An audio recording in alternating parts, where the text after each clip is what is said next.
Okay, I have seen your comments and DMs. Fable got a new trailer and it looked pretty promising. This video is a little late because we were spoiled so much at Summer Game Fest. A Talos 2 DLC, a new Doom game, and yes, Fable. In this trailer, I noticed some pretty interesting things. Before I begin, I will say that the trailer is clearly broken down into two halves. The first explores Albion, the world, and heroes. The second seems to focus on the story, so let's jump right into it. In this video, I'll cover the trailer, what I believe the story to be, and finally, some of my own insights. So, you want to know all about heroes, do you? Well, you have come to the right place. Because who better to tell you all about them than perhaps the greatest hero of them all? The first few seconds of the trailer introduces us to Humphry, a retired hero. He has clearly let himself go since his glory days and tells tales of his peak. His home is cluttered, unkept, and weapons, armor, and keepsakes of his glory days are all within sight. From the look of his mace here, it appears he was a hero of strength. When we get our first look at him, he seems to be drunk and a little unsure of himself. He claims to have been the greatest hero of them all, but what happened? I have an idea and we will get to that later. Yeah?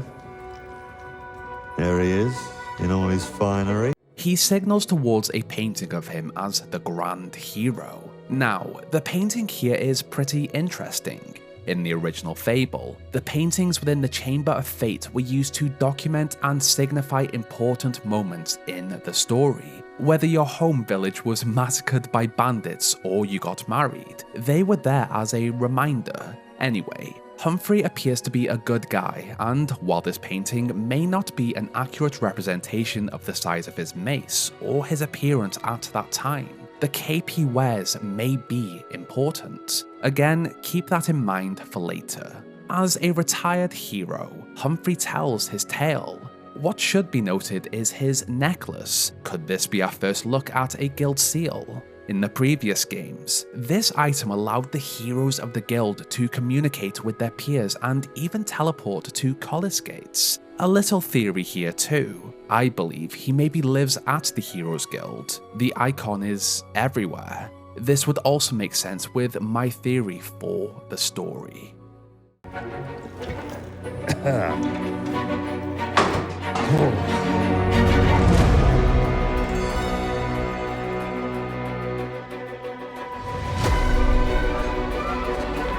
Next, we jump to the city and look at this stunning view.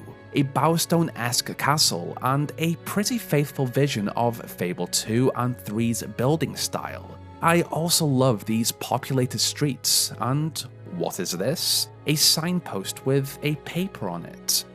Where have we seen these before?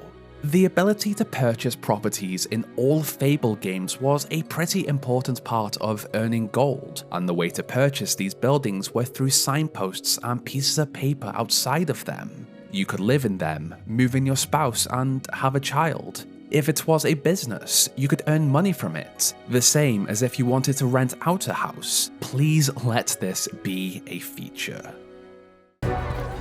I mean, sure, you get your mega fans, You are like literally my favourite person. your haters. It's like a fan club, but we hate you. We get our first look at what appears to be a side quest. The last trailer with the giant was basically a showcase of that quest. This trailer shows us another one in which we interact with our fans and haters. This also opens up the whole choice and consequence feature laid into the existence of Fable. The tagline of Fable was, "Who will you become? Your actions change the world." It could be the same here. Choices do come up again too. It's a shame the Welsh woman is the hater. Amazing representation there for us.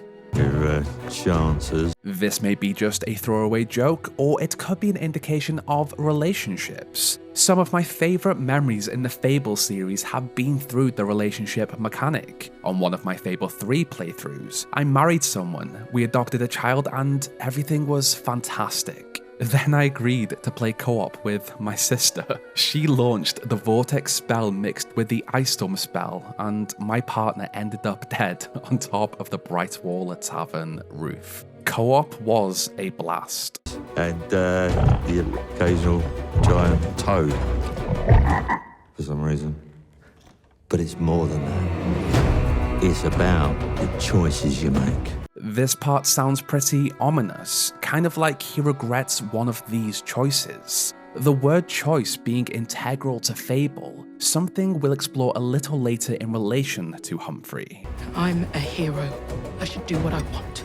Here we see another hero. She appears to be struggling with something she has to do. I'm a hero. I should do what I want. Actions have consequences, but she still has a choice to complete her task the good way or the evil way.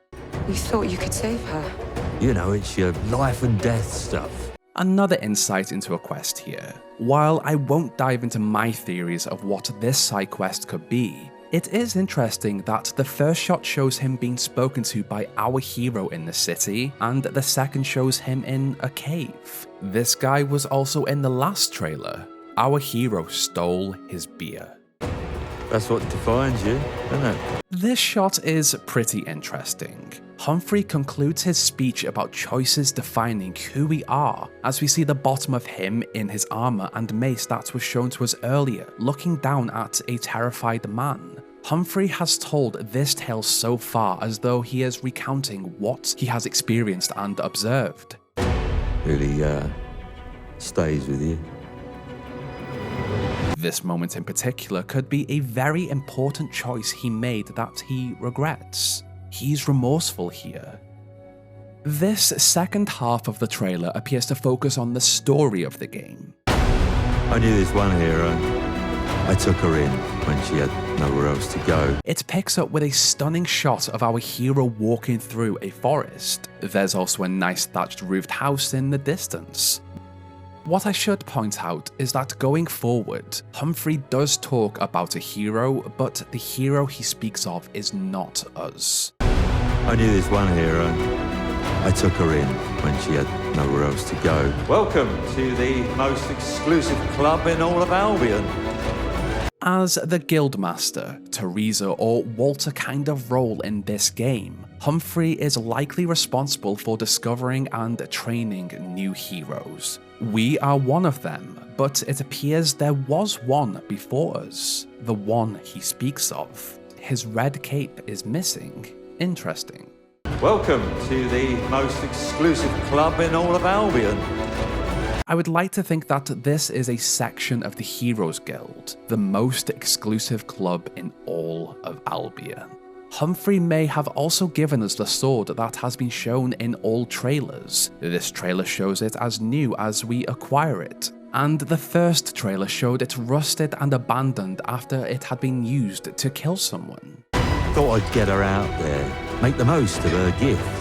But you know what it's like when you're young and you have a point to prove. I tell you, this kid, she had it all. The skill, the talent, the power. She was something else, all right. She was terrifying. Humphry seemed to really love and admire the hero he is talking about. He took her in, helped her make the most of her gift, but she was young and had a point to prove. She had it all: skill, talent, power, but she was terrifying. He seems afraid of her here. Sadly, she chose to go down the evil path. I believe our hero is shown during this monologue because, for one, Playground wanted to throw us off up until the reveal about who she was, and secondly, it was a great way to showcase the combat and enemies. We get our first look at the trolls. I hated these in the previous game. They laughed at you when they hit you. Are these hobs? They have to be hobs. I loved those small little morons. It's not a Fable game without hobs. While I am excited to see the hobs, I am more excited to see magic used in combination with a bow and arrow. This combo is brilliant. The hobs lifted into the air as they're picked off with the bow. I also have not seen one gun yet. Thank you.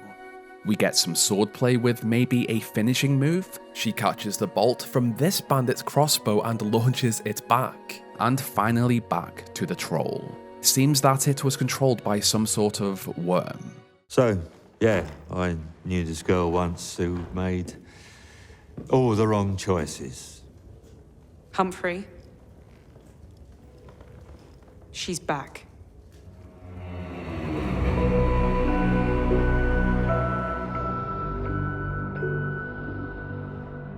I'm going to fix it, this place. And no one is going to stand in my way. So his apprentice is back, and look at what she's wearing. The red cape he's missing, and some sort of corruption appears to leak from her. Okay, so I dived into everything significant I saw, but what is the actual story here? From what I can tell, choice is a very important part, just like every other game in the Fable series.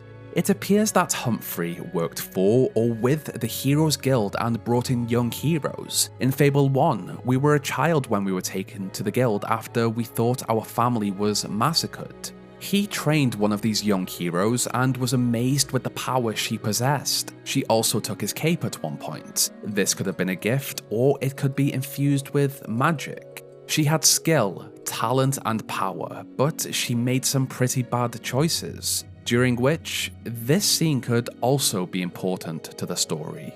Humphry tried to save her from herself, but she did not want his help. She is later banished or leaves Albion. As for Humphry, he gives up being a hero because of this, a bad choice he made, and tells tales of a previous time, a better time.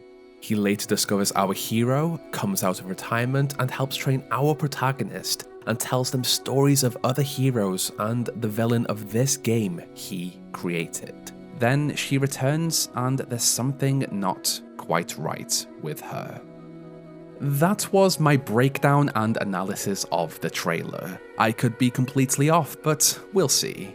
What has been interesting about the promotion of Fable so far is that they have only shown this protagonist. There is also a huge discussion about who we are playing as. Personally, I would like to choose a male or female and do a little character creation. Fable 2 and 3 had a choice. I'd like this game to have it too. I would also say that the narrative of this trailer was Humphry telling a story about a female hero. At first, it is natural to think he's talking about the female hero we have seen. That is, until the reveal of the villain hero. So I think maybe in the next trailer, we'll see more of who we can actually play as. Out of the 3 Fable 3 trailers I could find on YouTube, only one of them showed a female protagonist. I am sure we'll be able to play as a male too, but with the way Playground is introducing this world and the villain, they had to show this one. Overall, I'm very happy with what we have seen so far. From the little parts we saw, I am positive we will have the ability to have relationships, purchase property, explore the surrounding areas and find secret regions. I hope for co-op, and I do think that Humphry's cape and the sword are pretty important somehow. The best part? Not a gun in sight. We're in the Fable 1 era of magic and medieval weapons, and I am here for it. I'm also looking forward to fighting Balverines, trolls, hobs, and bandits.